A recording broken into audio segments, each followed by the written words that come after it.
na every 4,000 kilometers si NMAX nagbabato na kagad si ECU na magpalit ka na ng langis. Kahit na sa tingin mo yung langis mo ay okay pa. Tulad nito. Ayan. Diba?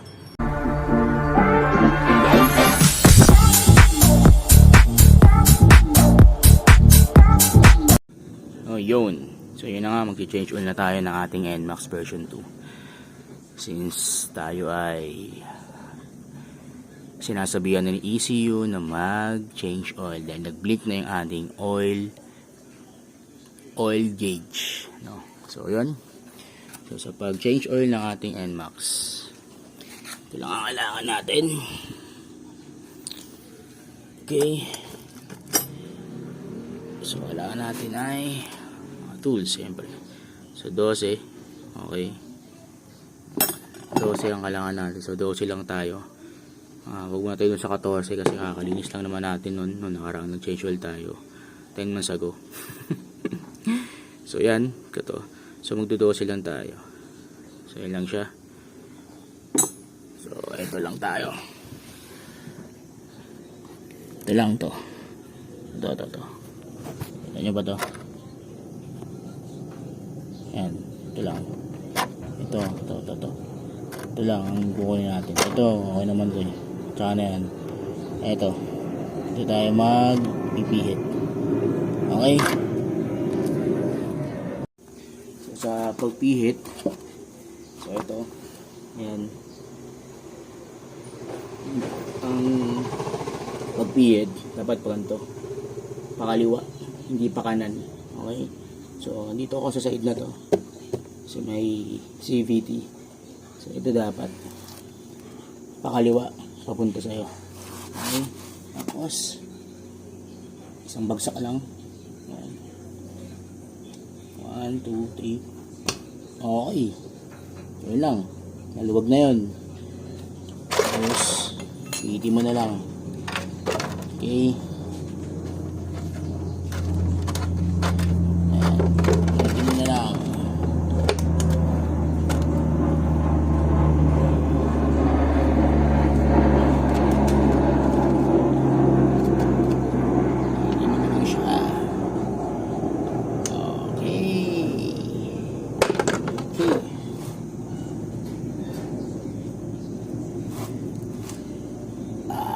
Yung kulay green pa, hindi pa siya itimin.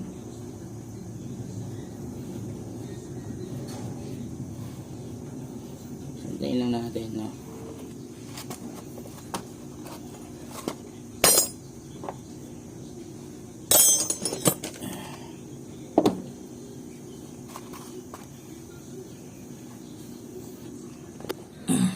Yan. Okay. So yan, change oil na siya. So kailangan natin na maubos lahat yung ating lumang oil. At tingnan natin, check natin kung gaano yung itsura ng ating oil sa loob ng 10 months using ADNOC Voyager NMAX version 2. So yan, okay na, tumutulo na lang siya. So nakuha na natin yung drain plug natin. So ito, kailangan mo talagang linisin to. Okay. Importante na malinis yan kasi yun yung nasa loob eh.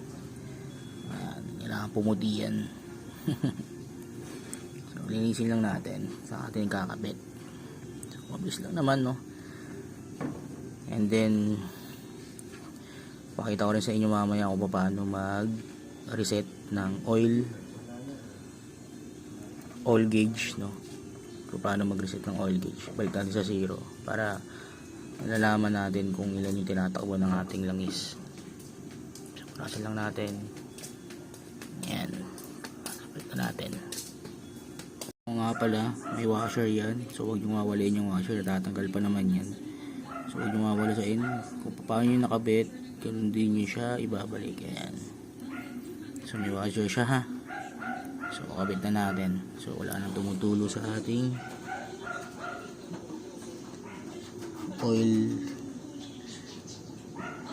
oil drain plug. So ito niya yan. Tapos punasan nyo muna siya bago nyo siya ikabit, ha. Okay.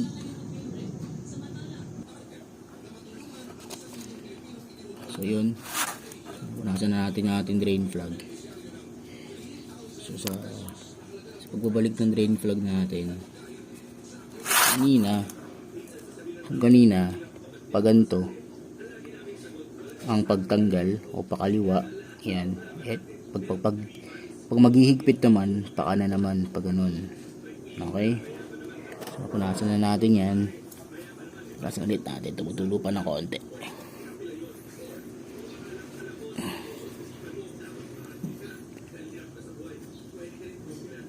Okay, so it's okay. So kamay mo muna, mamaya mo nalagyan ng tools.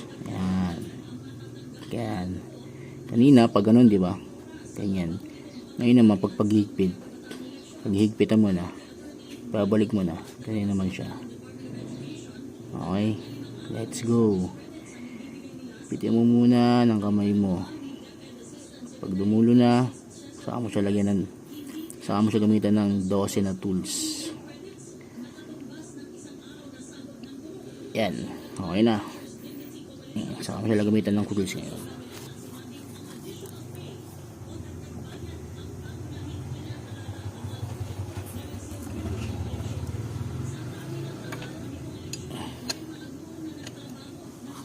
Ito siyang tools ngayon. Higpit lang. Ayan, 1, 2, 3. Ngingiwi. Yan, okay na yan. So, sali na tayo ng langis. So, yun yung ilalagay na tayo ng langis. So, ito ay aking niluwagan. So, yan. So, ang ating langis na gagamitin ay ADNOC. Yan.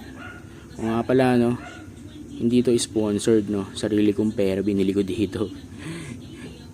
Baka sabihin nyo kasi sponsored, eh. Kaya ako laging pinopromote. Hindi, gusto ko lang talaga tong langis na to kasi yan, virgin base oil yan. So, meaning hindi siya recycled. So, virgin talaga tong oil na to. From manufacturing talaga siya. At higit sa lahat, mayroon siyang donut seal. Yan. So, search na lang kung ano yung donut seal na yan at kung gaano ka-importante niyan sa isang classification ng langis. So, yan siya. ADNOC. So, hindi to sponsored, by the way. Nililinaw ko lang. Gusto ko lang talaga itong langis na to kasi nagandaan ako sa kanyang specification. At higit sa lahat, performance na rin. Okay, so ilalagay na natin to sa ating NMAX version 2 na nanghihingi na ng change oil. Okay, so gagamit tayo nito. So akin to, yan, pinaglumang torotot ng mga bata. Tapos nilagay lang ako ng ito yung pang type to ng pang gaya ng condiments. Yan. At yan dito. Let's go. Okay. Suksan natin. Yan natin dito. Yan. So nga pala. So ang ating NMAX ay 900 ml. So 1000 ml to o 1 liter to. So 900 ml lang yung ilalagay natin.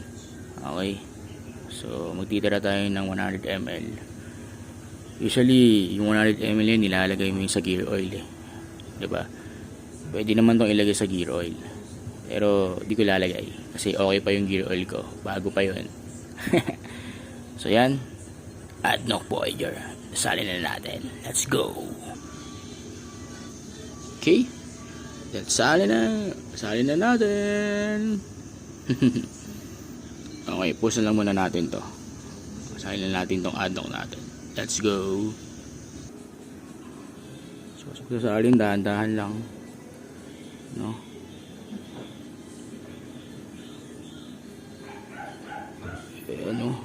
Kulay green, no? Kulay gold, oh. Ayun, oh. Kulay gold. So yun, nakapagsali na tayo ng langis. So yan. So wala na, 100 ml na natira. So sarado na natin to. Let's go. Sarado na natin to. Then tuturo ko sa inyo paano mag-reset ng oil gauge. Tara. So yun, no. Okay na. So na-change oil na natin sa NMAX version 2. Ngayon tuturuan ko naman kayo paano mag-reset ng oil gauge natin para back to zero. Okay, para ma-monitor natin yung ating oil gauge kung ilan na yung ating tinakbo do sa ating nilagay na langis. Let's go. So yan. Ito lang sa menu. Yan, yung order natin is 10 to 18. Dahil sa menu. Ayan, so yung trip ng oil natin is 400 o 4,030. Yan yung tinakbo ng ating langis. So para ma-reset yan, para maging zero yan, press natin yung ito. Press natin yan ng matagal or long press natin hanggang sa mawala yung ating oil indicator at yung ating oil gauge. So press natin yan. So press natin to na matagal. And 1, 2, 3, go. Ayun. Yan, nakita nyo na, nagbi-blink na siya. Ayan. So, nagbi-blink na yung oil natin tsaka yung ating yung tinakbo ng ating oil. So, yung nagbi-blink na yan, press mo ulit siya. Long press mo ulit. Eto. Okay. Long press mo ulit siya. Okay. Press natin na matagal. 1, 2, 3, go! Okay. So, okay na siya. So, yan. Zero na ulit yung ating oil gauge. So, okay na siya. So, wala na siyang. So, back to zero na yung ating oil gauge. So, dahil bagong change oil tayo, kailangan mong gawin yan. Every time na mag-change oil ka, para na monitor mo kung ilan na yung tinakbo ng langis na nilagay mo sa motor mo. Lalo na kay NMAX version 2. So, yun lamang. So, let's go. Ayan. Okay na ulit. Wala na yung blink ng oil. Diba? 0-0. Okay.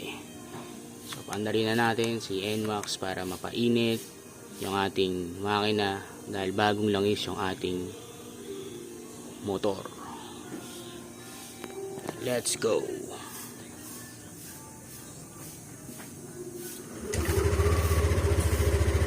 Yun. Nice. Okay. Painitin lang muna natin. Mga 2 minutes. Ayan o. Pag naging 4 na yung bar na yan, pwede na natin patayin. Okay. Yun lamang. And ride safe. O nga pala, ito yung ating pinagpalitan ng langis kay NMAX using the ADNOC Voyager. So mapapansin nyo medyo green pa siya. Ayan o. Pag ginano mo siya may green, medyo green pa siya, hindi siya pula. So tingnan natin. Ayan o. Diba? Ang ganda pa ng langis na to. Kulay pula pa siya, hindi siya itim. No? Kung tutusin pwede pa to eh. So lang nangingi na ng change oil si ECU ni NMAX. Kaya kanatagal natin palitan talaga.